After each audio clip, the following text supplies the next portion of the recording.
Bienvenidos al Seminario Reina Valera. Yo soy Gilberto Aves, rector del Seminario Abierto, y esta es la lección número 13 de la materia Mundo Bíblico, cuyo tema es, el alimento. Pedimos la bendición de Dios sobre el estudio de su palabra. Empecemos. Alimentos y modo de prepararlos. ¿Qué clase de alimentos comían los judíos antiguos? El alimento ordinario de la mayoría de los hebreos de los tiempos bíblicos era pan, aceitunas, aceite, suero de manteca, y quesos de sus ganados, frutas y verduras de sus huertos y jardines, y carne en raras ocasiones.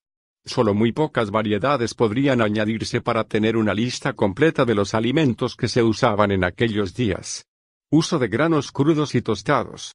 El comer los granos crudos es una costumbre moderna en Palestina que data de los tiempos más antiguos. Véase también comer el grano en el campo, capítulo 19. Los árabes en estos tiempos con frecuencia arrancan las espigas de grano y las restriegan en sus manos, para comerlos. La ley mosaica dice, y no comeréis pan, ni grano tostado, ni espiga fresca, hasta este mismo día, hasta que hayáis ofrecido la ofrenda de vuestro Dios. Levítico 23, 14. Los discípulos de Jesús comían grano crudo en los campos. Y aconteció que pasando él por los sembrados en un sábado segundo del primero, sus discípulos arrancaban espigas, y comían, restregándolas con las manos. Lucas 6, 1. Por lo anterior puede verse que la costumbre de comer grano crudo ha prevalecido por miles de años. Otro alimento muy común en el Oriente actualmente y que se usa desde los tiempos bíblicos es el grano tostado. Este se prepara con los granos de trigo que no están completamente maduros. Se tuestan en una bandeja o en un comal de hierro. Este grano se come con o sin pan. Isaí envió grano tostado a sus hijos cuando estos estaban en el ejército, por mano de David. 1 Sam. 17, 17. Abigail incluyó algo de él en su presente a David. 1 Samuel 25, 18. David también lo recibió de sus amigos cuando andaba huyendo de Absalón. 2 Samuel 17, 28.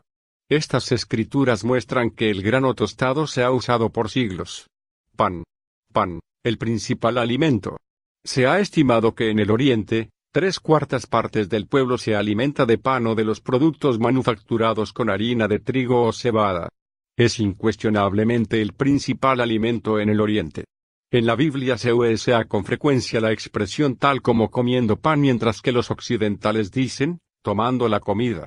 Cuando en la Biblia se dice, los egipcios no pueden comer pan con los hebreos, Génesis 3, 31, 32, quiere decir que ellos no podrán tomar su comida juntamente con ellos.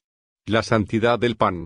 Los palestinos han sido enseñados a creer que el pan tiene un significado místico y sagrado. En algunos lugares se tiene tanta reverencia hacia el pan que no son capaces de levantarse para saludar a un huésped, si están partiendo el pan juntos, sino que se espera hasta que han terminado para hacerlo. Tal es su actitud hacia el pan. Puede decirse que esta actitud del pueblo hacia el pan es esencialmente religiosa. Todo acerca del pan, desde que se siembra la semilla hasta que se amasan las tortas, es hecho en el nombre de Dios. Los orientales sienten la importancia de la petición en la oración del Señor. Danos hoy nuestro pan cotidiano, Mateo 6, 11. Es a los hombres que realmente aprecian el valor del pan, a quienes primero les dijo Jesús: yo soy el pan de vida, Juan 6, 35. Como esta es la actitud sagrada del pueblo en relación al pan de vida, de allí que del Oriente viene la costumbre universal de partir el pan y no de cortarlo. Una persona que ha vivido en Palestina dice acerca de los nativos del país, ellos nunca usan el cuchillo para cortar el pan, y piensan que es absolutamente malvado el cortar el pan, sino que siempre deben partirlo con sus dedos. El cortar el pan, se piensa que es como cortarse la vida a uno mismo. La costumbre de partir el pan en vez de cortarlo, se encuentra a través de las Escrituras. En Lamentaciones 4, 4 leemos, los chiquitos pidieron pan, y no hubo quien se lo partiese. He allí la expresión de partir el pan vino a ser el tomar de una comida todo lo que ésta incluyere. Porque Cristo partió el pan cuando instituyó la ordenanza de la cena del Señor, la expresión vino a referirse a la ordenanza. Mateo 26, 26. Y comiendo ellos, Tomó Jesús el pan y lo bendijo, y lo partió y dio a sus discípulos. Así leemos en Hechos 20, 7 y el primer día de la semana, juntos los discípulos a partir el pan, Pablo les enseñaba. Clases de pan que se usaban. 2 clases de pan se usaban en los días en que los eventos bíblicos tuvieron lugar, pan de trigo, y pan de cebada. Ambos se usan aún en Palestina. Hay entre ellos la siguiente distinción: el pan de cebada es usado por las clases pobres, siendo que si una familia podía adquirir pan de trigo se consideraba haber llegado a un buen lugar en la escala social. Tanto en los días del Antiguo Testamento, como en los del Nuevo, había la misma distinción. Cuando el pan de cebada que rodaba hasta el campo de Madián en el sueño del soldado madianita, Jueces 7, 13, era una indicación de que el enemigo despreciaba a Israel, como la gente más favorecida que comiendo el pan de trigo despreciaba al que comía pan de cebada, y así Dios iba a usar a los despreciados israelitas del ejército de Gedeón para vencer a los orgullosos madianitas. El joven que tenía 5 panes de cebada y los dio a Jesús, y vio que se multiplicaban para alimentar a 5,000 gentes, Juan 6, 9, debe haber pertenecido a la clase más pobre, pero su contribución humilde hizo posible aquel milagro, y la multitud quedó satisfecha con esa clase de pan. Forma de los panes. En la Tierra Santa, donde prevalecen las viejas costumbres, el pan se elabora en 3 formas. Primero, hay los panes pequeños que algunas veces se parecen a los biscuits de Norteamérica. Esta es la clase de pan que el joven tenía y los dio a Jesús. Segundo, hay panes más grandes, casi tan pesados como los panes de Occidente, pero redondos en vez de rectangulares. Los 10 panes que Isaí envió con David al campo de Israel, eran probablemente de esta forma. 1 Samuel 17, 17. Tercero, hay los panes delgados como papel. Estos son semejantes a los hojaldres americanos, solo que más grandes, redondos y muy delgados. Algo más delgado que la tortilla, pero empleada en forma semejante. Cuando le sirvieron estos panes a un occidental, este pensó que eran servilletas y principió a usarlos como tales. Esta clase de pan se usa en lugar de los cubiertos que usan los occidentales. Los orientales hacen con ese pan, cuchara, usándola para sopear los alimentos y las salsas. Este pan es bastante flexible, y los hombres lo doblan y lo ponen en su bolsa o morral, llevándolo con ellos, para comerlo cuando lo necesitan. Cocimiento del pan. El método más primitivo para cocer el pan era el de poner los panes sobre piedras calientes. Un ejemplo escritural de esto es la experiencia de Elías, 1 Reyes 19, 6. He aquí haz a cabecera una torta cocida sobre las ascuas. Otro método sencillo de cocerlo, es cavar en la tierra un hoyo de 1,5 metros de profundidad, y de 1 metro de diámetro. Después de calentar esta especie de horno, la masa se extiende hasta quedar del grueso de 1 centímetro, entonces se golpea sobre las paredes del horno donde instantáneamente se cuece. Algunas veces se usa como horno un gran cántaro de piedra. En el fondo de este se hace un fuego entre algunos pedernales, los cuales retienen el calor. La masa se pone sobre ellos y rápidamente se cuece. Otras veces la masa se extiende hasta quedar muy delgada poniéndose en la parte exterior del cántaro caliente donde se cuece. Piensan muchas personas que fue este horno, en donde 2 clases de pan sin levadura tenían que cocerse. Los panes de harina fina se cocían dentro del horno cántaro, y obleas se cocían sobre el exterior de él. Otro tipo de horno sencillo es una grande vasija de tierra, en que se pone el combustible, y cuando ya la vasija está caliente, panes se ponen sobre el exterior de ella para cocerlos. En los tiempos bíblicos, cuando el pan se cocía individualmente por cada familia, algunos métodos como los ya descritos fueron probablemente usados en los hogares judíos. Con frecuencia y en la actualidad, como en los días de las das escrituras, el pan se cocía ya en horno semipúblico, o en horno de un panadero público. Hay pueblos que tienen varios de estos hornos. El tipo de estos hornos consiste en un tubo grande de tierra, de como 1 metro de diámetro, y de 1,5 metros de largo. Se hunde en la tierra en medio de la barraca. Las mujeres se turnan para cocer su pan. El combustible se arroja dentro del tubo, y cuando éste se calienta con el fuego, y oleadas de humo y lenguas de fuego salen del pozo, La barraca, sin chimenea, principia a aparecer como un cráter activo. Malaquías debe haber visto un horno semejante, cuando escribió las siguientes palabras: He aquí, viene el día ardiente como un horno, y todos los soberbios, y todos los hacen maldad, serán estopa. Malaquías 4:1. Otro tipo de horno oriental es una bóveda larga hecha de piedra parecida a una media caldera de ferrocarril con pavimento de piedra, hacia la mitad, y una tira larga y angosta a cada lado para leña. Todas las noches se saca la ceniza, y con mucha frecuencia los niños de las familias pobres traen un pedazo de hojalata, para llevar en ella a su casa algunas de las brasas del fuego con las que encienden la lumbre en su casa para hacer la cena. Oseas hace mención de horno encendido por el hornero, Oseas 7:4. Esto indica que algunas gentes traen su pan al hornero para que se los cueza. La ciudad de Jerusalén tenía su calle de los panaderos en tiempo de Jeremías, Jeremías 37:21.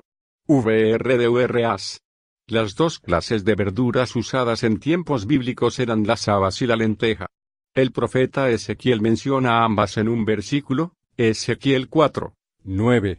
Las habas se incluyeron en los artículos alimenticios que los amigos de David le trajeron cuando él iba huyendo de Jerusalén, por causa de la rebelión de Absalón, 2 Samuel 17:28. El caso bíblico más notorio del uso de la lenteja fue, por supuesto, cuando Esaú vendió su primogenitura por un plato de lentejas con pan, Génesis 25:33 y 34. El Dr. Thompson dice haber sido invitado a una comida de lenteja encontrándola muy sabrosa con su fragancia apetitosa y con mi gusto substancioso, que para un hambriento ha de haber sido mucha tentación. Al comer este platillo, el Dr. Thompson hizo lo que los que lo hospedaban hacían, doblando una parte del pan para que le sirviese de cuchara, sumergiéndola luego en el plato. Él cree que Esaú sin duda usó la misma clase de cuchara de pan al comerse el potaje de lenteja. La dieta de los israelitas en Egipto incluía las siguientes verduras: puerros, cebollas y ajos. Números 11:15. En Palestina probablemente se usaron la mayoría de ellos. El profeta Isaías menciona el jardín de pepinos, Isaías 1:8. También se usaban los guajes como lo sugieren los pasajes bíblicos, Jonás 4:6-10, Segundo Reyes 4:39. Las legumbres que deseaban Daniel y sus compañeros para su comida cuando estaban presos, eran probablemente verduras, Daniel 1:12. La palabra quería decir originalmente algo que se siembra, lo que incluía semillas comestibles que se cocinan, tales como lentejas, babas, chícharos, etc. Era una dieta sencilla de verduras que ellos deseaban en vez del alimento rico y bien sazonado de la mesa del rey. Productos lácteos. Leche. En los tiempos bíblicos se consideraba a la leche, no solo como algo que se añadía al alimento al cocinarlo, sino que se consideraba como un alimento substancioso en todas las edades. Los niños eran alimentados con la leche materna, Isaías 28:4. No solo usaban la leche de vaca los hebreos, sino también la de la oveja, Deuteronomio 32:14, leche de cabra, Proverbios 27:27. Y sin duda también la de camella, Génesis 32:15. A la tierra prometida se le llamaba también tierra que fluye leche y miel, Éxodo 3:8. Lo anterior indica que las tierras de pasto producían leche en abundancia. La forma de leche que continuamente usan los árabes, actualmente le llaman con una palabra leven que quiere decir blanco, algo semejante a lo que nosotros llamamos requesón. Para prepararlo ponen leche en una sopera agregándole fermento, el que principia a trabajar. La cubren con un lienzo caliente, y luego que reposa por espacio de un día. Entonces está listo para servirlo. A los árabes les gusta mucho. Ellos dicen de él que hace que un hombre enfermo se vuelva sano. Si tienen dinero solo para un plato, lo regular lo toman. Es casi seguro que Abraham dio de esta leche a sus huéspedes, Génesis 18:8, y también Jael dio de ella a, Jueces 4:19, 5:25. Mantequilla. Generalmente están de acuerdo los eruditos de Biblia, que en la mayoría de los casos en que la palabra mantequilla aparece en nuestra traducción, No quiere decir la clase de mantequilla conocida por los occidentales, sino más bien la palabra requesón.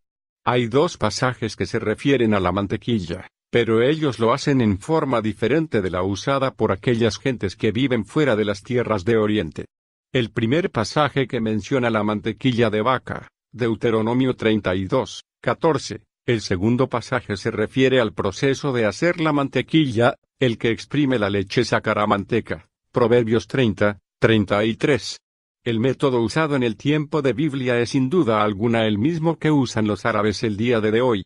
El Dr. Thompson, al describir el proceso del que resulta la mantequilla, lo hace en la forma siguiente. ¿Qué están batiendo y sacudiendo esas mujeres con tanto celo en esa grande bolsa suspendida en ese tripié? ¿Realmente es una botella y no una bolsa, hecha de la piel de un pequeño búfalo? Está llena de leche y esa es la manera de batirla. Cuando la mantequilla está hecha, la sacan y la hierven, poniéndola luego en bolsas de cuero de cabra. En invierno parece miel, en verano parece aceite. Esa es la única clase de mantequilla que tienen en ese país. En lo concerniente al pasaje de Proverbios 30, 33, que dice, ciertamente el que exprime la leche sacará manteca, y el que recio se suena las narices, sacará sangre. El Dr. Thompson señala el hecho de que la palabra batir y la palabra sonar son la misma en hebreo. Él dice, es el batir la leche que hace la mantequilla, en la misma forma en que las mujeres aprietan y baten la leche en esa bolsa de cuero. No existe ninguna analogía entre el batir la leche y el sonar la nariz hasta que sale la sangre, pero en la operación de los nativos la comparación es casi natural y enfática. Suero de manteca. No se menciona en la Biblia, pero sin duda que se usaba, porque ya se ha mencionado el proceso de batir, como queda referido. Queso. A los árabes de Palestina les gusta mucho el queso. Siempre lo llevan consigo. Su queso es parecido a las rebanadas que se usan en el occidente, solo que más gruesas y más grandes, son tan gruesas como la mano de un hombre. Se encuentran apiladas en los mercados. El padre de David le dio 10 quesos para llevarlos al capitán del ejército, 1 Samuel 17, 18. Al rey David también le regaló algunos quesos Barzillai, 2 Samuel 17, 29. Carne, ¿cuándo se come carne, y de qué clase? Por regla general los caracteres bíblicos, como los orientales en los tiempos modernos, no comen carne sino en ocasiones especiales. Se servía carne solo cuando se vacía una fiesta o se recibía un huésped. Los ricos y reyes siempre disfrutaban de ella. La provisión diaria de carne de casa del rey Salomón se da en las Escrituras. Para el menú del se mencionan 4 clases de carnes: carne de vaca, carne de carnero, carne de casa, y carne de aves. 1 Reyes 4, 23. Abraham sirvió carne de ternera a sus huéspedes, Génesis 18, 7. Al huésped de Gedeón se le proveyó de un cabrito, Jueces 6, 19. El pescado era un artículo muy usado como alimento en las costas de Mar de Galilea, en los días de Jesús. Cristo se refirió al pescado cuando habló del hijo que pide a su padre un pez, Lucas 11, 11. La escritura implica que los moradores de las costas vivían casi siempre alimentados de pescado. ¿Cómo se guisaba la carne?